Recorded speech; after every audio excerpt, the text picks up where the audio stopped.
Hi there, and welcome back to Out There, a cryptid podcast. I'm your host, Josh. Each week I come out with a new episode focused on a cryptid that I find super fascinating and weird. If you don't know what a cryptid is, it is defined as an animal that has been claimed to exist but never proven to exist. Make sure you go and follow the podcast on Instagram, at Out There Cryptids, and check out the posts I make for each episode, and maybe send some suggestions you'd like to hear. Now, this week's episode is a full Weird Club with my sister, Jenna, about the Lake Champlain monster. So if you haven't heard last week's episode, you should probably go do that because this won't make sense either way, / it would spoil everything for you. So go do that and then listen to this one. But this was so much fun to record, and it was great to have Jenna back on a cryptid that she didn't destroy. So let's see what she thinks about the Lake Champlain monster.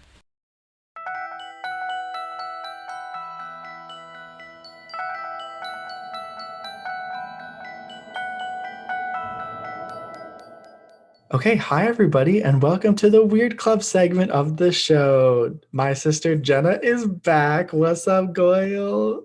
Hi guys, it's me again.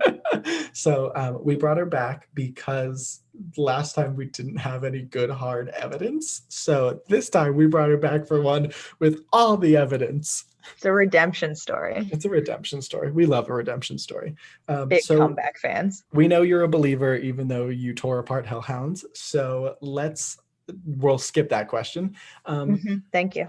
Right off the bat, what are your thoughts on Champ? Now, this one is one that I can get into. Evidence is key, but also like if you throw a cryptid that lives in a deep body of water at me, I'm like, yeah, I'm in. Because you know what we don't know a lot about? What lives in deep water. With no idea. Like really, really not good at the deep water stuff. Still discovering stuff all the time. And so if you're gonna come at me with any kind of water creature in the deep, like you have me like pretty much out the gate. Perfect. And I think this one, I have to say, after becoming an avid cryptid fan, Loch Ness just became more and more, I don't know, like I don't want to say, but I'm a lot more skeptical of Loch Ness than I was to begin with. But with this one, with Champ in particular, the evidence just is like crazy. And especially, like with sea monsters, we'd like to think that our technology is getting better and better to discover these types of things. And I think that as our technology has gotten better and better, it's proving that whatever people saw back in the day and whatever the Native Americans saw there's something in there that we don't know yet. Yeah, and I don't want to hate on Nessie because Nessie, I'm gonna go out on a limb here and say R.I.P. And I think that maybe Nessie just wasn't around long enough for us to do all this fancy stuff that we're doing to find Champ. So, I'm a big, and we'll get there, I'm sure, believer in, sea turtles live 200 something years. I'm just going to be clear. I'm not like a marine biologist here. Right. But how the hell do we know how long things in the water are living if we don't even know what they are? Yeah. So to say that, Nessie could have been the last of a species that lived a long time and then that was the end. And Champ could be younger and or more than one, as some of the evidence suggests. So, I'm not going to put down Nessie because I think that, again, maybe I'm too much of a believer in those in those sea creature situations, but I love myself some Nessie, and I'm a big fan of Champ here. Yeah, he's cool. Or they. Sorry, I don't know their gender pronouns. That's true. I know, that's true. We're really making a lot of assumptions. Champs? Like just it should be Champs technically because it could be like multiple. A surname. Right, exactly. Like the Von Champs because they're on the lake. Because they're fancy on the lake. They're fancy on the lake. What our listeners and you will know too is from what we talked about in the Lake Iliamna episode were I'm blanking on the name of that shark. What were they called? Blue sharks? I can't remember what they were. It was those weird things that live. Sharks, yeah. They live and like Mom texted me after the episode came out and was like, That's so funny. Actually, I was watching on Shark Week and they were talking about how they don't know a lot about those sharks. And funny enough, they come up in your podcast. She's going to love that. And I was like, yeah, they're Mom, weird. shout out. Mom, shout out. She gets so many of them on this podcast. But like those things, scientists believe live up for like 500 years, which is like, come on. These are dinosaurs, Right? Like sharks are dinosaurs. For sure. So are these monsters. So we don't know. Yeah. So let's just dive in. First off, basic skeptics will say that the humps are made by the wakes in the water from boats and stuff like that. I feel like, yeah, probably some sightings are that. Like, I'm not saying that everybody saw Champ, but like you're trying to tell me that in the Mancy photo that's the wake of a water. I don't think so. Hunty, like no. So I think, first of all, you don't just have sightings, right? It's not just like this hit the mainstream news and all of a sudden you put up that sign with all the people that saw something. Exactly. Like you have sightings that, first of all, are visually produced in photographs. Right. Also, you know what a prosecutor loves more than an eyewitness that doesn't want to come forward and tell their story because they don't want to jump into anything. Like, I'm just going to sit back here with my information. Like, I don't really need to lead with this. One that has a picture. Right. Like, how are you going to come back? She didn't go to the news. Yeah. She didn't want the press. She was like, no, I'm good. And then she just happens to have the photo of it. Like, that is a good witness. Yeah. And so you have that. You have other types of evidence, and you have it from people that are looking for something, but you also have it from people that didn't believe and weren't looking for anything. And I think sort of that combination of hard evidence and people that didn't go looking for this to tell the story it makes it a very, very strong case in terms of, can we prove this cryptid exists? And I think the answer is yes. Yeah. I mean, watching the Monster Quest episode, they interview Sandra Mancy, and she is first off, like, she seems so cool. I would love to hang out with her. But she was totally just like, yeah, I mean, now I guess I'm like super famous because of this, but like, I don't know. It's just, we were just on the lake, like, it's fine. And so like, it makes it, I mean, if she is making that up, she's a damn great actress, give her an Oscar. But I think that she truly was just like, I don't know, I saw something and I happened to take a photo. And so I was going to say, like, a great actress with some like super sneaky photoshopping skills that people can't detect. Yeah. Like the like professionals cannot detect. She's like a straight up like CIA agent that came to the US to trick us into believing in Champ. Because she knew that Nessie was dead. So she was like, I gotta go somewhere else. I gotta move on. That's where she started, actually. Yeah, that's where she started. Did she take that one picture of Nessie? Yeah, the one, the most famous one. That was a little stick attached to a submarine, for sure. That one, yeah. Actually, funny enough, that one, I talked about this in Owlman, but the same guy that discovered, there's air quotes around that for everyone, discovered Owlman was the same guy whose like niece or nephew created that photo. And so like, it was just like... Wasn't the first vision of Owlman like a weird one too? Yeah, like it was like a 13-year-old girl who this guy was like, she told me about it. And they were like, how do you know this girl? And he was like, I don't. And they were like, oh, okay. Oh, sure. Yeah. Cool, better than the frog people with the wand. That's the worst one. I love the Loveland frog. I love the wand. I don't know what it means, but I love it. So basically, what some biologists say that people were seeing spawning populations of minnows. So like there was like so many of them that's what they saw. I don't think so. Did they merge into one giant minnow and jump out of the water?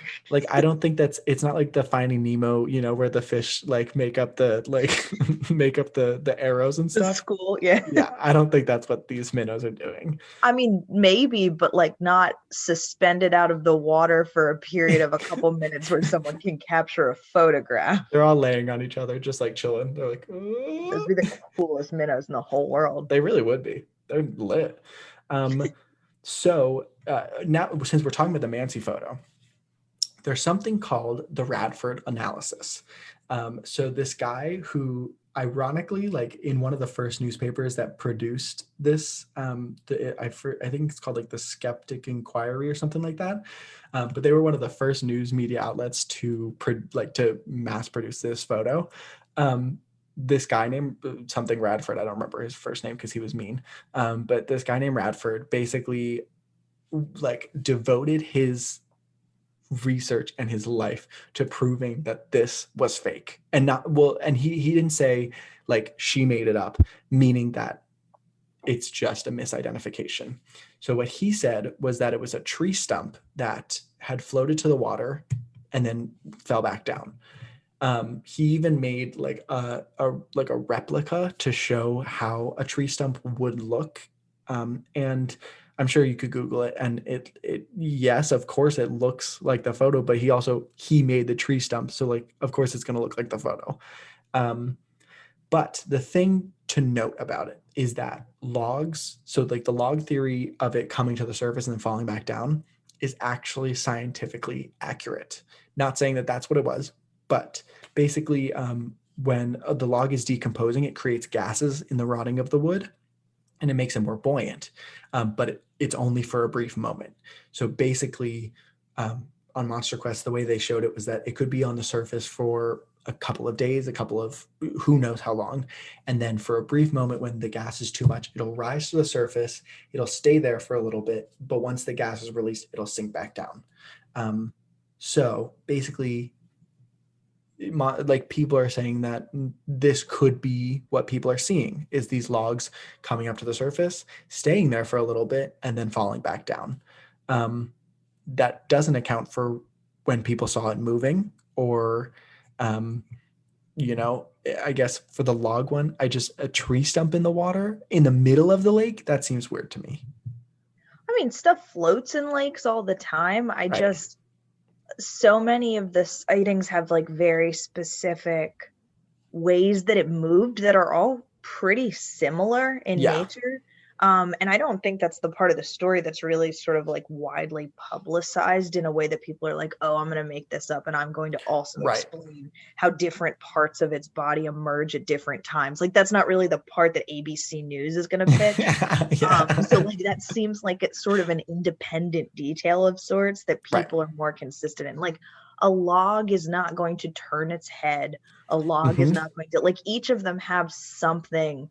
And a lot of them see swimming, not coming out of the water.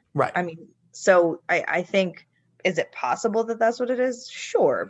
But there's more to the accounts than is explained by the log. Right. And I think, honestly, I would be confident in saying that, like, there probably are some sightings that were a log or were another fish. And, but I think the ones that at least we've talked about and have become popular are not just a log or, a known fish. I mean, we did this when I was really, really nice about hellhounds. And like, at a certain point when people are going and looking and they're so excited and they see, and it's water, it's a huge body of water. And like anybody who's ever been in a huge body of water, when something looks weird, you're like, oh, what's that? And sometimes and sometimes you don't. So like, if people are there looking for Champ and they see a log and they're probably like, that could have been him, that's a sighting. Like, I definitely think that there are some of those. But I'm not sure that the ones with documented evidence that we have are those. And to be clear, like, now you gave a shout out to Mom, and we are all avid Shark Week people. I've been going to the beach my entire life looking to see a shark, and I ain't seen one yet. And I'm saying to you that you can be there looking for something that exists in a very large body of water that you can't find. But you can also definitely have those situations where you see the like crest of a wave and you're like, whoa, was that it? Like, was that the time? And like, I don't know. So I'm sure that there are some of both. And also you now learned that I really want to see a shark in the ocean. True.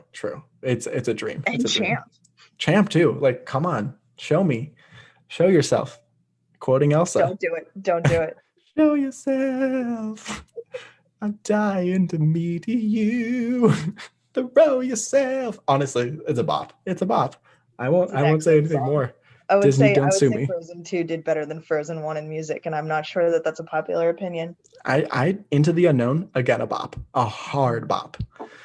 But coming back from Frozen, so that biologist, Ellen Marsden, another thing that she said, which is like honestly a pretty good point.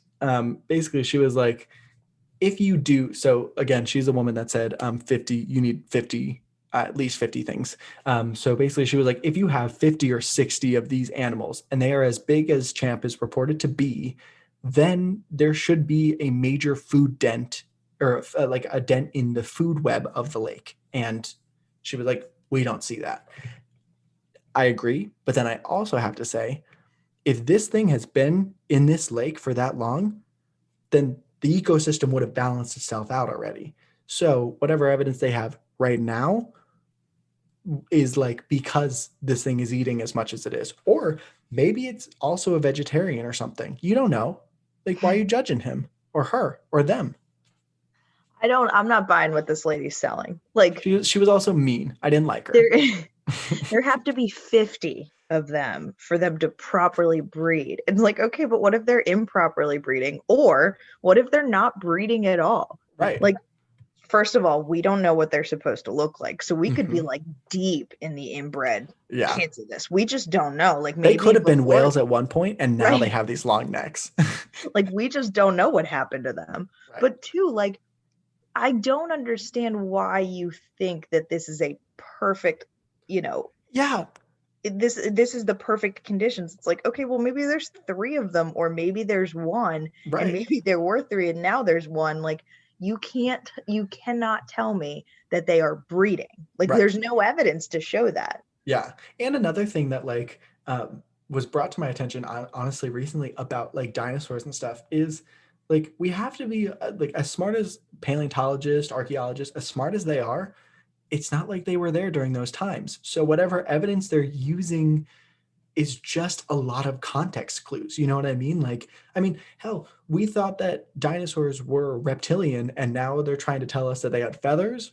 And we're like, you got to pick one. Those are very different. So, like, who knows if these, like, maybe these things had a way of protecting from inbreeding and we just don't know about it because we don't know anything about dinosaurs. I think I said the first time when you asked if I was a skeptic or believer, like, for us to come in and be like, well, we're humans, so we know how everything works. Like, no, we don't. Like, yes, we've done a lot of things with technology, and yes, we learned a lot about dinosaurs through like fossils, but we like to say like, oh, no, there need to be 50 dinosaurs that live deep in the water for them to adequately maintain their population. And we know what they must eat, and they're not eating enough of it. Like, who are you? You're like, we didn't have their stomach context. We didn't. Did you go to school for this? Like, you're just saying things. Yeah, I know. It's like skeptics, chill. What like, a Debbie Downer that one. I know. She hope she doesn't listen to your podcast now. I feel bad. I came in hot. Well, it's okay. I don't think she will because she was a skeptic. But like, she was maybe she heard my first episode. And she was like, I like this girl. Now she's going to come on here and be like, who is she? Oh, she's rude. So now we can get into some like common, basically theories that are proposed on what this thing is. Wait, can we talk real quick about the echolocation one before we switch? Yes. Yeah. Because that is, I think, like, super cool. Mm-hmm. And just the idea that she went out and was like, oh yeah, I heard something down there for sure, and I do not know what it is. I know. That is enough for me to be like, I don't know what that is either. So there's something down there that we don't know what it is. Right. And watching her whole segment of the show, she was super like cold and straightforward. She was like, I don't know. She was like, I've been studying this thing for a really long time, and I know what killer whales, I know what the animals that use echolocation, and this is not one of them. So I don't know. This thing's very intelligent. And I was like, oh, yes, ma'am. Yes, it is. I agree.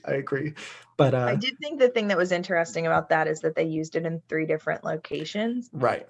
And they found it in all of them. And that does lend itself to like probably more than one or two. Right. Unless that thing was following them around, which makes very little sense. Exactly. The only thing that's weird about that to me is the fact that the other research group, when they were scanning, didn't find anything consistent. So those two things to me are weird, because the one makes me think like maybe there's a whole population down there. Right. And, people are just seeing them randomly, because they're not just going to pop up on the surface all the time, and you're not looking in the middle. And why would they come to the shore that much? Right. Except for the walking story, but I'm not sure I'm I buying love it. that one. I love that one. I'm not sure that I'm into the green and brown walking ones, but maybe, who knows?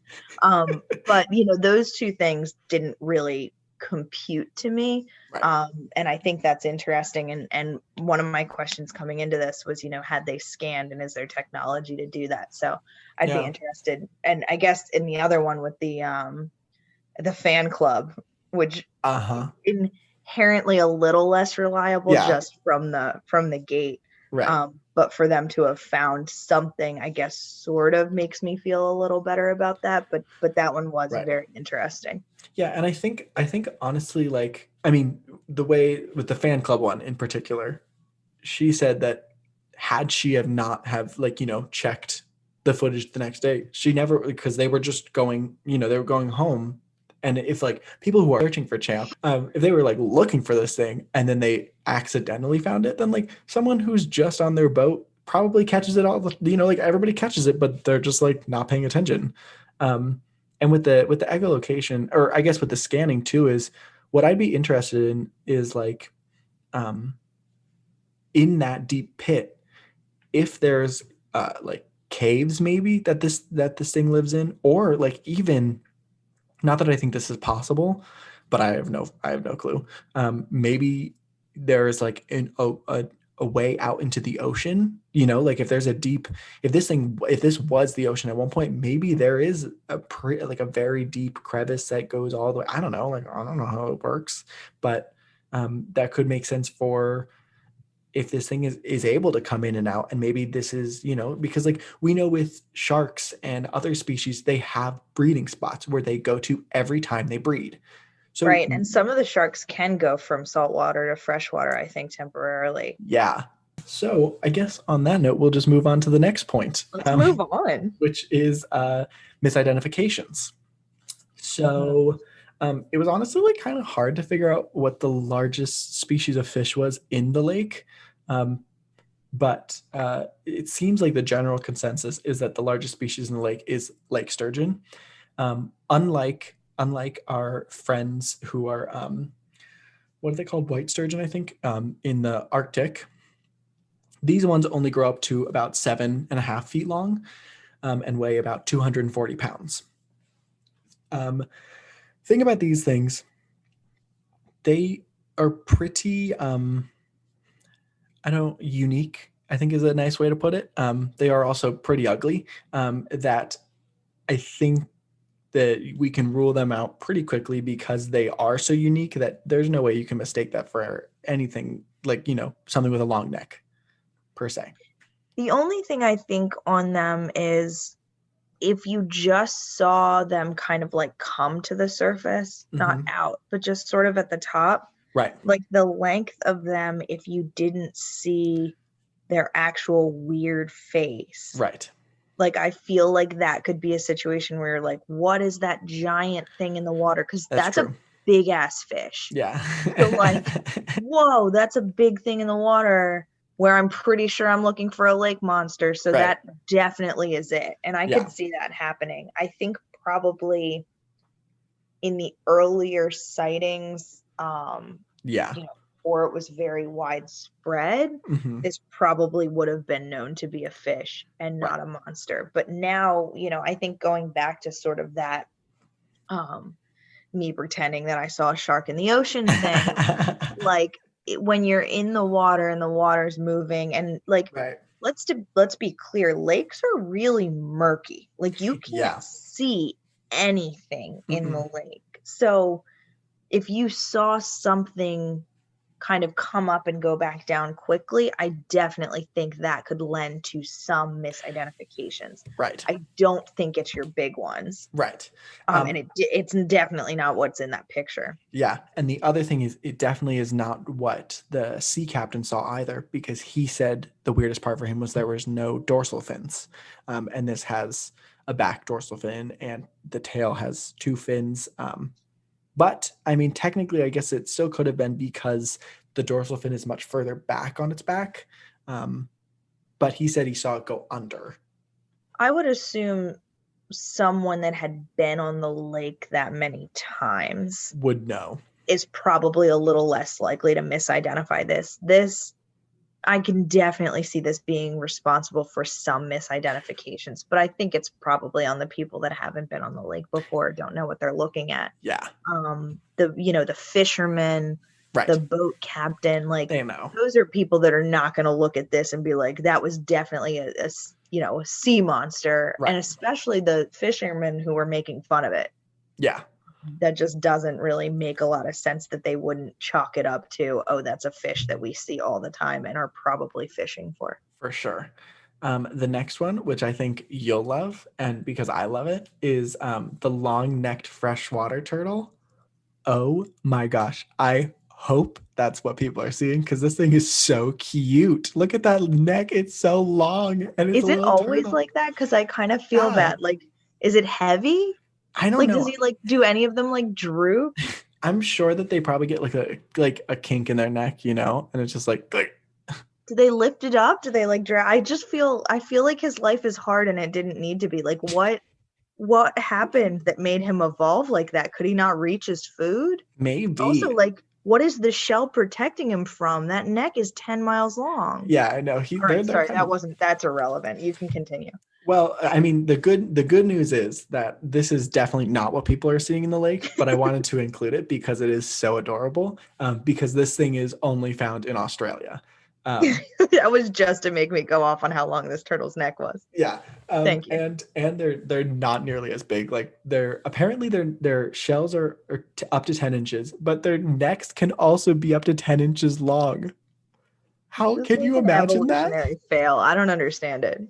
I think that was a sneeze in evolution.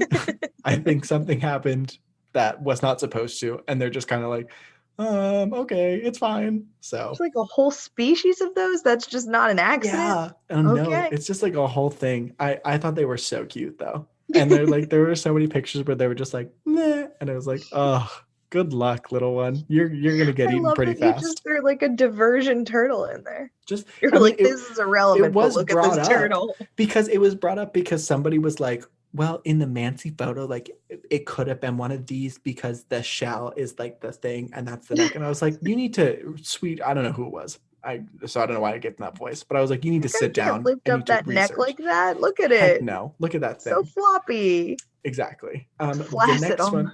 Oh, the poor little Mom. guy. Yeah. Mom, cover your earmuffs. Earmuffs.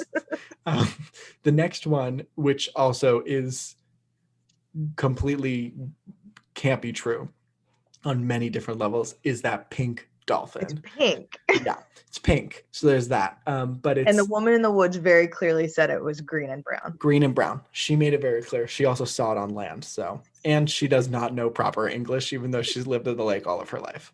She's my favorite one because she's like, the first time I saw it, I was like, did I see it or was I asleep? And that is just a huge credibility issue.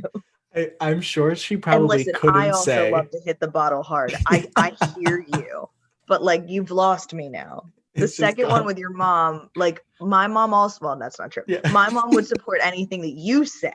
So that's you're like, oh no, I definitely saw that. She'd be like, yes, sweetie, you did see it. And I definitely saw it too. If I saw it, she'd be like, lay off the sauce. Go back to bed. But this pink dolphin, I have to say, that thing is weird. It's pink. It's pink. That's like a little girl who was like, I'm gonna draw my dolphin pink, and then it happened. It happened. And the little girl in all of us loves this dolphin. That's true. In me as well.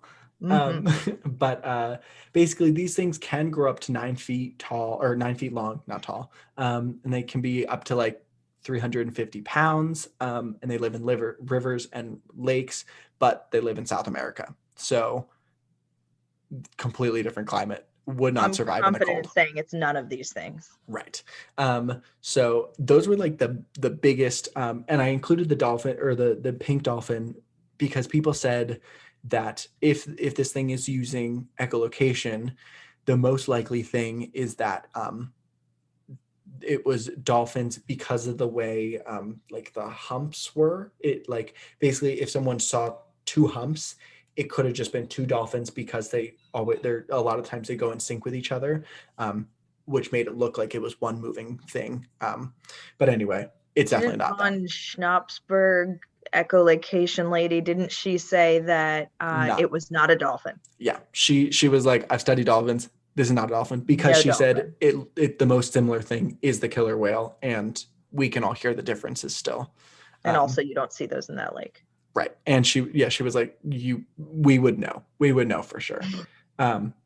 So now we get to some prehistoric possibilities. Which look exactly the same. I know. So the first one, which I had to be honest, I thought this was a plesiosaur through and through, which we will get to. I want to talk about that second, because this first one is a little quicker. But when this was brought up, I was like, honestly, like, I could, like, it doesn't have a dorsal fin, like, sure. So that is called a Basiosaurus or a Basiosaurus. I'm not quite sure how it would be pronounced. They apparently could have grown up to 70 feet long. They didn't have any neck, though, so that's the one thing to be noted. And they didn't have any dorsal fins. And fossils were found in North America and North Africa. So they are certain that it lived in what is now the Atlantic Ocean area. This species went extinct approximately 34 million years ago, though. But on the Instagram post, you can see it compared to a human being, and this thing is like large, and it has the teeth, but it doesn't have a neck. And in Mancy's photo, we clearly see a hump and what looks to be a long neck of something. One thing about it, though, is the tail actually looks very neck-like. Right. So like if the tail in the came sense out, that if it kind of came out of the water and that flipped up with the little, I don't know what's on the back of it, but whatever that little thing is on the back, that is actually the shape of that picture. It wouldn't explain the movement, right, of it like looking and stuff. Actually looking, but she could have seen that. But I mean, that's not a hard no for me in terms of just the shape of what it looks like, because I don't think there's anything that, first of all, that's the only sighting, I think, where the head is out of the water in that way. Yeah. And so I don't, I'm not confident in saying that it likes to stick its head out of the water and look around. So we can't forget that the woman saw it on land twice. Oh, right. That can't walk. It has no feet. And that doesn't have any feet, so it can't walk. So, but next, cut it out. The reason that they think it's because they're not like 10,000% sure that this thing could use echolocation, but because it is a species of whales, I think they have assumed that it probably used something similar to echolocation. So that's why this one was thrown into the mix, because of Van Ems, Van Muggenthaler, whatever, great name. She caught echolocation. So basically they were like, could be a prehistoric whale, which again, I don't think we can rule it out, because it could be.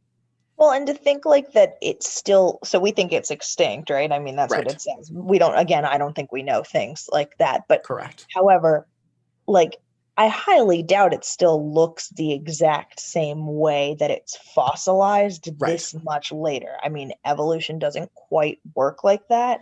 Yeah. If this is one of the few things that made it to now, I think it's probably done a little bit of work on itself. Yeah, some self-reflection. Like maybe grew some feet to walk on land. And I think that the bones of that, no pun intended, are probably about right. But who's to say that's exactly what it looks like now? Who's to say?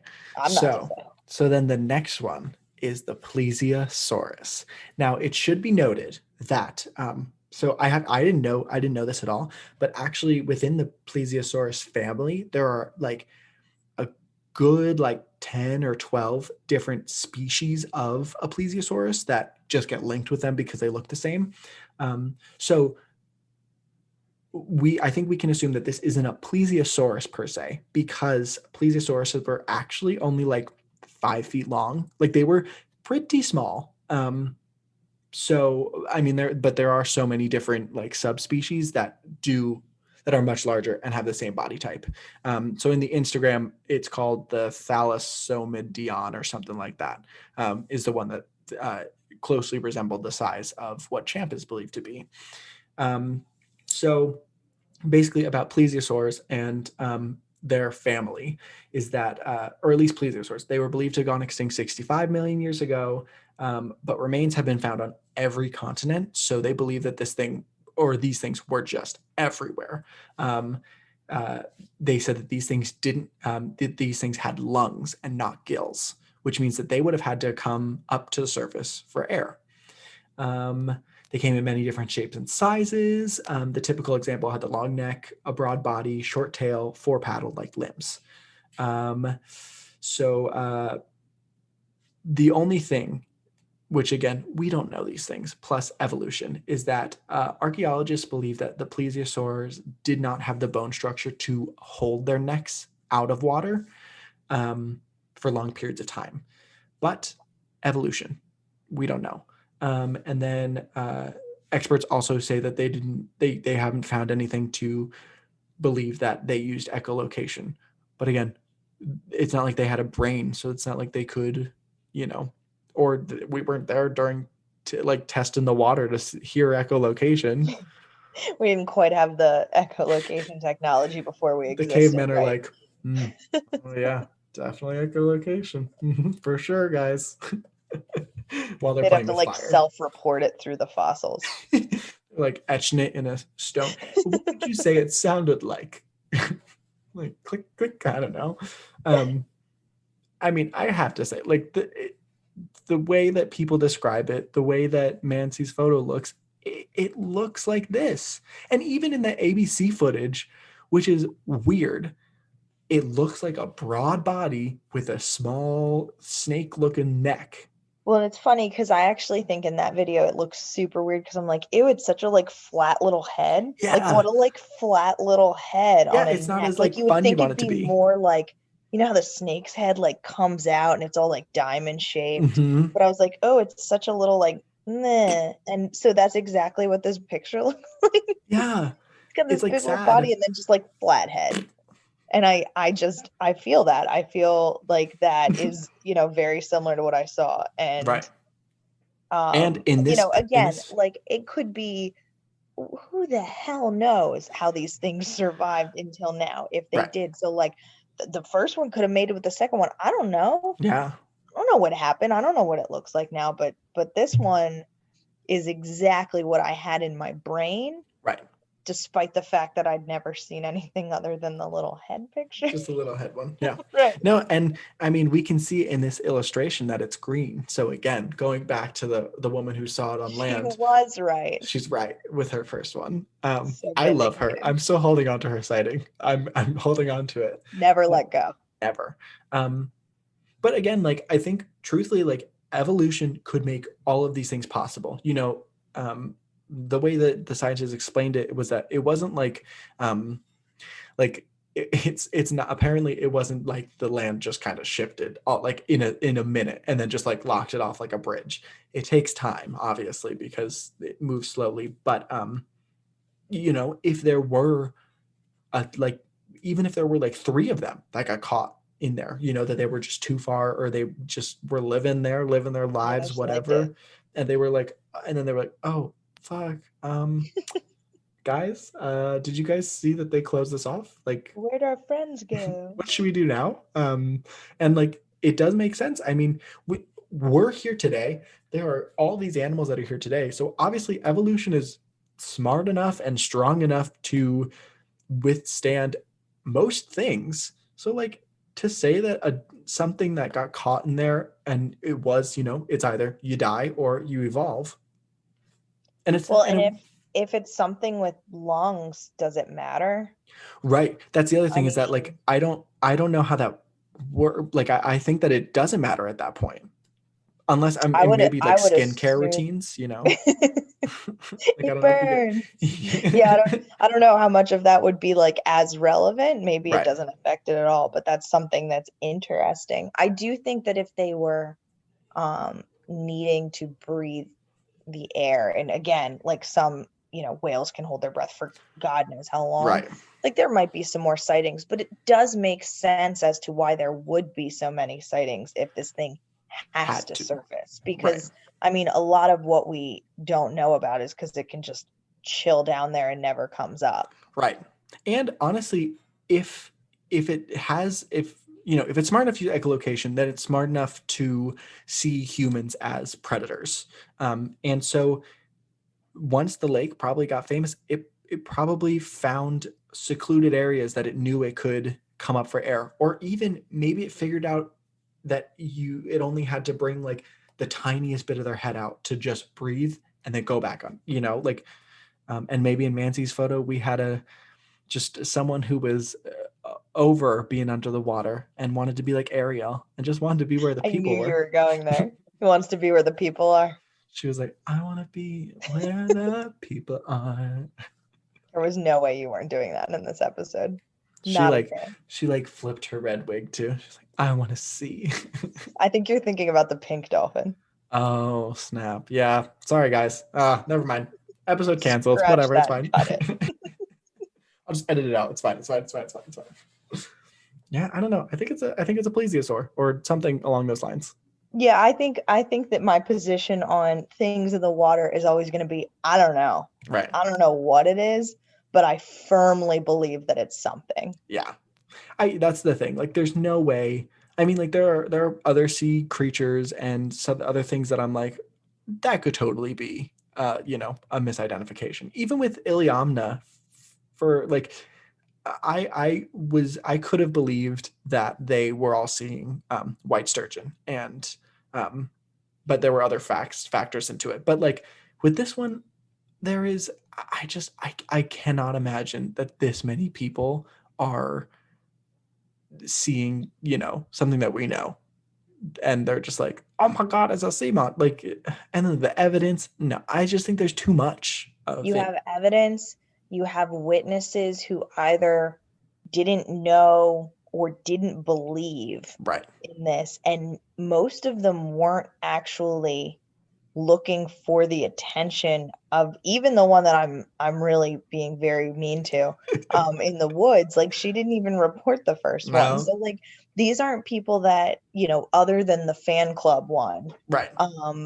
who even say that they didn't even find it, like, oh, we looked for it and we found it. It was Right. like we accidentally found Yeah, something. like they were on their I way think back. It looks good. Yeah. Right. So like, I think each of them has some level of credibility to it that I haven't heard in a lot of the other cryptids, and that alongside with some actual evidence. And I don't think it has to be evidence of like we know what this is. It's evidence Right. of like we don't know what this is. Right. And I think that's like in cryptozoology, I think that's the best we're going to do for a long time. Right. Until we get in have one of those a body. little like bubble submarines. Which I'm surprised they haven't done yet. How have we not done that? You want to get one? Yeah, let's go get one. They're probably like what, like $300 maybe? I don't know. You could like rent it. Can you rent it? I'm gonna go out on a limb and say that nobody in that area has one of those things. But that's just, I mean, if anybody in the area has it, hit me up. But I feel like they're doing the ocean stuff with it, so we just need to be like, busy.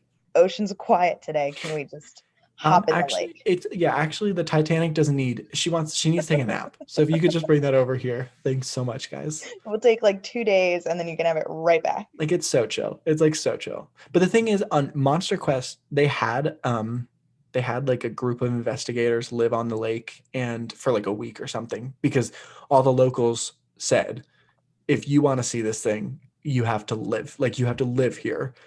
Because they talked to some people who were like, I've lived on this lake my entire life and I've never seen anything, or like, so this investigation team did, and they did different things. Like they ran a camera attached to a fake fish.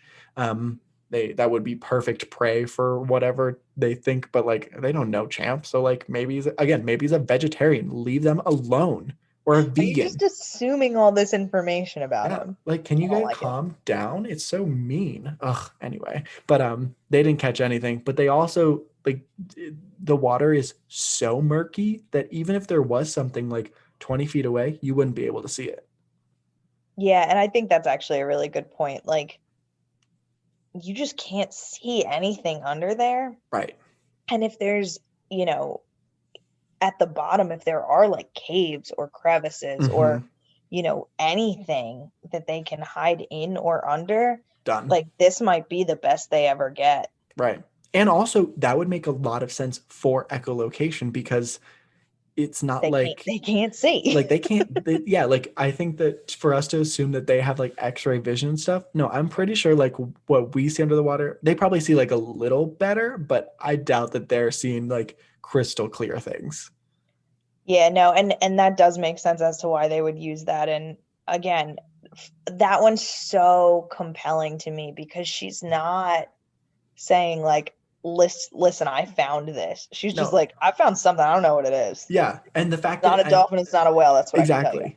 And I think that like what she was getting at was that this thing, I mean, again, she said like it's an intelligent like she was making it very clear that this thing is very intelligent. And I think that if whatever is there is that intelligent, then it knows how to stay out of humans' ways. It knows how to keep itself this, like, it's not like it's actually hiding from humans because it doesn't want to be found. It's hiding because it thinks that we are prey. So like, or we are predators. So obviously it's going to stay away. And if it's that smart, it's going to figure out every way to not be seen. And a lot of the sightings are either like, well, from what we talked about tonight, right, a lot of the sightings are someone on the side, like on the shore, who wasn't in the water with it, and then boats. And I always think that there's some, credibility to boats seeing things, because let's assume for a second it's not a vegetarian and it eats fish. For sure. Like that is, very common. Like there's tons of sharks that you see in fishermen's boats because they're coming to get the fish. So for that to be like the ferry and the fisherman's boat, and I think there was another one with a tourist, like for that to be the locations where you do see it, that actually makes sense as to why something that's normally underwater would actually risk it and come up. Yeah. Because like there's some fish here, so I'm gonna come get some. And I think also like just like thinking about it, if we know of species like bears who hibernate during the winter. Not saying that these things hibernate, but I'm saying like we know of species who are able to go without eating for long periods of time. So like maybe whatever this is, the reason it hasn't messed up put a dent in the food chain or whatever is because they binge eat and then they let it regrow. Like again, if they're this intelligent, they've figured out everything before we have. So like, and there's not 50. There's just not 50. There's not 50. There's not 50. We'd find more of them, unless they are much smaller and maybe it's like a queen bee type situation where only one of them's big. There's probably 50 sturgeon. For sure. I honestly want to see a sturgeon now. After seeing so many pictures of them, I'm like, give me that sturgeon. I want to see that thing. I want to pet it. Become fishermen and go get ourselves a sturgeon. Yeah, I think I'd be the we're worst gonna fisherman accidentally ever. find Champ, right? And then I think it's just gonna be like one of those things where it's like, okay, so we saw that, right? Yeah, okay. Cool. All right. Yeah, we're just gonna keep. We should bring Mom to back us up too. Mom would only back me up though. she'd be like, I don't know, Jenna. I think you were blinked maybe or something. But Josh definitely saw it. My son definitely saw something out there. My sweet son. Oh, my sweet boy. She's gonna laugh. She's gonna do her laugh that's like when she hears this. And then she's gonna say out loud right now, "That's not my laugh." And that's it. That's exactly what's gonna happen. I'm calling it right now, Mom. Text me if you hear this. Do you think your listeners learned more about like lake monsters or Mom in this episode? Both. And I think that's the important thing. You're all welcome. Welcome to this life that we have been given, birthed into. It's beautiful. It's magical. She let me watch Monster Quest all the time. All the time. And ghost shows. I actually rewatched Monster Quest. It was great. Still good? Yeah, well, kind of. I fell asleep during a lot of them. I have to say, it's kind of boring, but Destination Truth, like my listeners know, my favorite show, so much better. I thought they were both boring when you were growing up, so here we all are. Well, here we all are. So, again, everybody, we have to hate on Jenna. She turned down Hellhounds, and now she's saying the Destination Truth is bad. You heard it here, folks. That's it. Cut, print, move on. Wait, but I think we just found one of the first episodes in a long time that's like, this is a cryptid. So that's exciting. I feel great about it. Okay. I think that's good. I think we covered it all. I think we got it. I think so too. I feel really great about it. I want to go see Champ now. I know. I'm like, just like rent a boat and just like float out in the middle and see what happens. Who needs a boat? You know what we should do? We should get one of those. We need a boat. We need some inflatable rafts with some cup holders and you just want to straight float in there with a monster? Well, we got to find it somehow. I know, but I'm going to be all sauced up. Well, yeah. Well, we can get the ones that don't let your butt go in the water. So like you can be like fully yeah, that would actually freak me out. I'm not even with the sturgeon. That's a no. I know. Like I don't want my feet or my butt in the water just like hanging around. No, we need the ones that are fully covered. With our luck, we'd get eaten by this thing. I'd be like, but I might finally see a shark. That's true. If this thing's a shark, maybe it's a shark. It's not. If it uses echolocation. No. Can't be. Also has no dorsal. No dorsal. Could be a shark. Actually, I feel like if it was a shark, it would have been eating people by now. Like, who needs it, you know? That's what I'm honestly surprised. I will end this soon. I'm just rambling at this point. But I am surprised that this thing hasn't eaten anybody. No people eating? No people eating. Maybe it is a vegetarian. Maybe it's a vegetarian. Or maybe its neck just like could not fit. Like maybe the neck have that little flat head. That maybe like that turtle. That's why I think it might be a vegetarian. Like, what kind of fish is going to go down that little tiny pipe? You know what I'm saying? Just minnows. Nobody can see what's happening, and that's. I'm amazing. So happy that they can't. Yeah, that's probably good. But they heard my sound effects. You look like Yertle the turtle from Dr. Seuss. I'm being the turtle. Your neck needs to be much, much longer. 10 inches. I wish, dude. 10 inches. 10 God inches. Didn't give me that. We got short little. Okay, well, thanks for being on again. That was great. Thank you for having me. I had a great time. I felt less mean on this one, yeah, which is, a change of pace for me. And I'm really excited. Woo! Well, thanks everybody for listening. So, deuces. So, what do you think? Is the Lake Champlain monster really out there? We are on Instagram @OutThereCryptids, so make sure to follow us and tell us all of your thoughts on the cryptids we cover and what you'd like to hear next. It would mean a lot to us if you'd go to Apple Podcasts and leave us a review. Just a reminder, I'll be back on January 5th with new episodes, and maybe they will be cooler than the original ones. I'm not sure yet. Either way, I think they'll be fun, because they're still going to be about cryptids, which we love. I just wanted to say happy holidays, or happy winter, happy whatever you celebrate, whatever you want to believe in. I'm totally supporting you. And for anybody that can't be with their loved one this year, I'm sending my love to you, and I'm wishing you all the best. So, Merry Christmas, Happy Hanukkah, Happy Kwanzaa, Happy Winter, Happy first snowfall, I don't know, Happy you. Can't wait to see you guys next year, if the aliens don't come and take us first. See you then. This episode was written and hosted by me, Josh, with logo design by Jason Zykes and theme music from purpleplanet.com.